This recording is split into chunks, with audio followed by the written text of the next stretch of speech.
Hello, yeah. In this video, I'd like to share infographics I made to illustrate all regression models as extensions of multiple linear regression. As you can see here in the core, in the center, that's multiple linear regression, where we have beautiful theories, the least square estimations, the um, blue estimate, the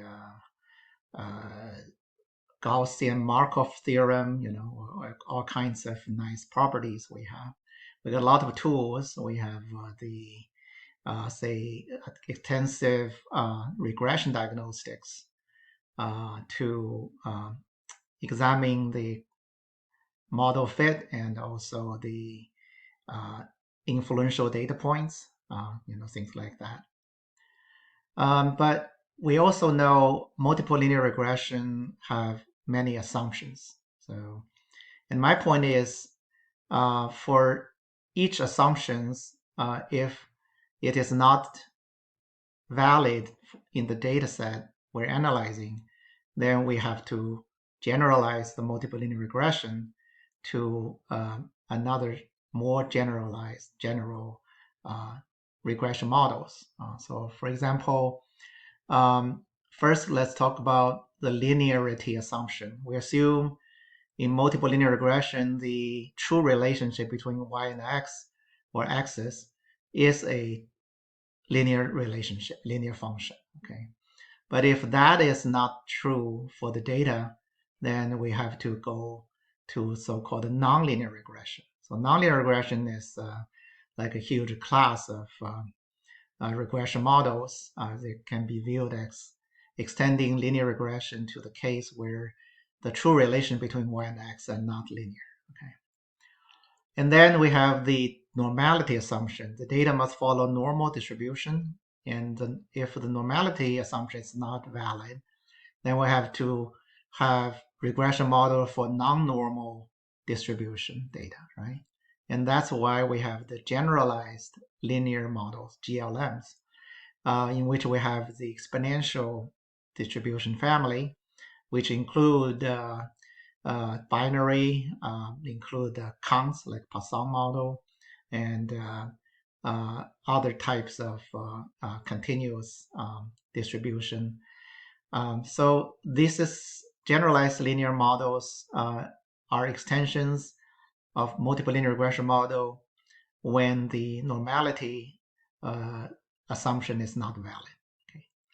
And if we look at uh, there's an implied assumption of multiple linear regression is all the variables, the dependent variable, the independent variables are measured without errors.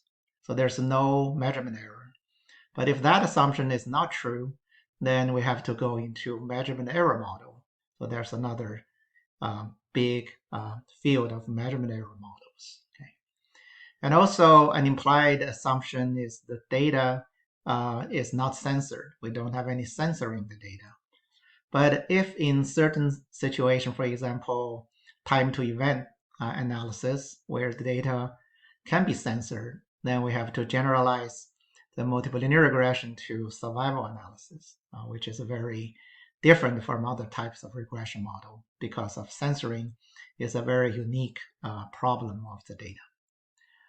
And then we have we know the linear regression model is a parametric model. Okay, so everything is reduced to the beta coefficients, right?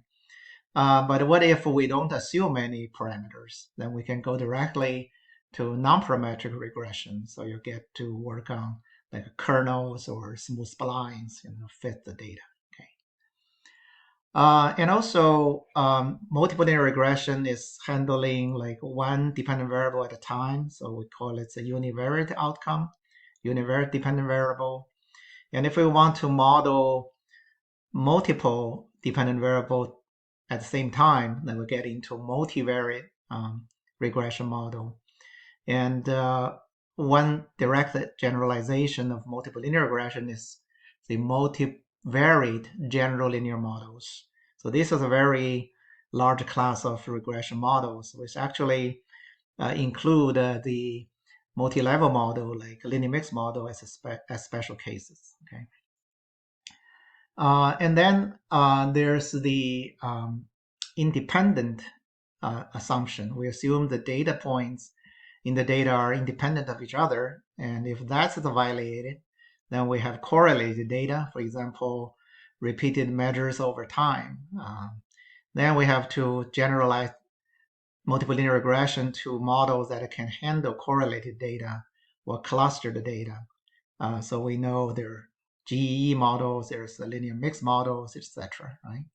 So multi-level models for handling correlated data. And of course, the equivariance assumption of multiple linear regression. And if that's violated, then we have to do other type of estimation. We can have weighted estimation to handle that. They are called heteroscedastic models. So you can see from the center of multiple linear regression, there's different assumptions. And if an assumption is violated, we have to generalize the model to a larger model class. Okay.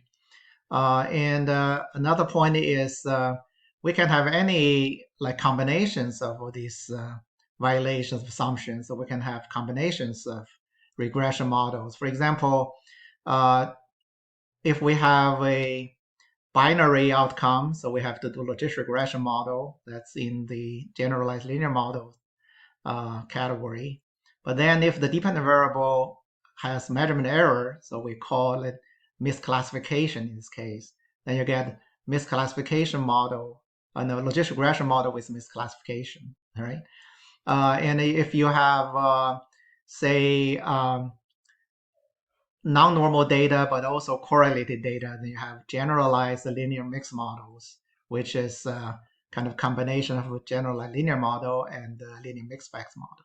Okay, so you can see even though regression models can be very diversified and very complicated, but they are all originated from multiple linear regression, and that's the whole point of this video.